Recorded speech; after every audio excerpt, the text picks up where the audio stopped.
Almost 90% నిర్మాణ పనులు పూర్తయినాయి. అందుకే ఆ యొక్క ప్రాజెక్ట్ ఇంకా 10% ఉంది కాబట్టి పూర్తి స్థాయిలో ట్రయల్ జరగాలి కాబట్టి ఆగి ఉంచాం. దాంట్లో ఏ రకంగా ఆపరేట్ చేయాలా, ఏ రకంగా ఎంప్లాయ్మెంట్ జనరేషన్ పెంచాలనే దాంట్లోనే ఇంకా చర్చలు జరుగుతూ ఉన్నాయి. పరిశ్రమ మాత్రం నిర్మాణం జరుగుతూ ఉంది. అది కాకుండా హైదరాబాద్ నుంచి యాదగిరిగుట్ట వరకు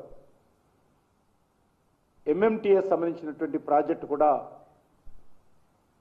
పనులు మొదలైనవి, టెండర్ అయిపోయింది. కానీ కొంత ఇంకా ల్యాండ్ అక్విజిషన్ పూర్తి కాలేదు కాబట్టి ఆ ల్యాండ్ అక్విజిషన్ అయిన తర్వాత దానికి ప్రారంభోత్సవ కార్యక్రమం పెట్టుకుంటాం. అదే కాకుండా ఈరోజు ట్రైబల్ యూనివర్సిటీ అది కూడా ఈరోజు సుమారు 1000 కోట్ల రూపాయలతోటి సమ్మక్క సారక్క కేంద్ర గిరిజన విశ్వవిద్యాలయం ఏదైతే కేంద్ర ప్రభుత్వం మంజూరు చేసి దానికి సంబంధించినటువంటి ల్యాండ్ పూర్తిగా ఇటీవలనే కేంద్ర ప్రభుత్వము గవర్నమెంట్ ఆఫ్ ఇండియా ఎడ్యుకేషన్ మినిస్ట్రీకి హ్యాండ్ ఓవర్ చేయడం జరిగింది.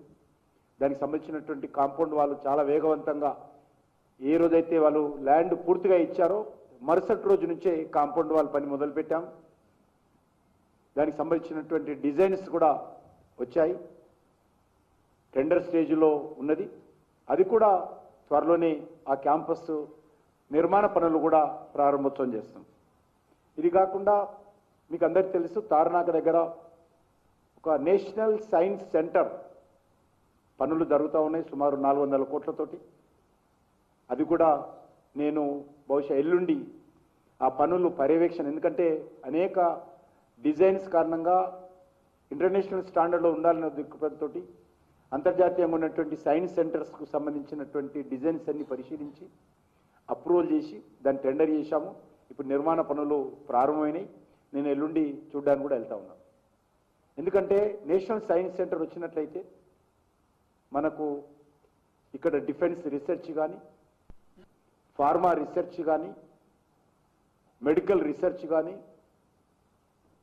అయినాక అనేక రకాల ఐటీ సెక్టార్కి సంబంధించి కానీ, వివిధ విశ్వవిద్యాలయాలకు కానీ అన్ని రకాలుగా మరి ఎడ్యుకేషన్ విషయంలో ప్రధానంగా ఆ సెంటర్ ఉపయోగపడతా ఉంది.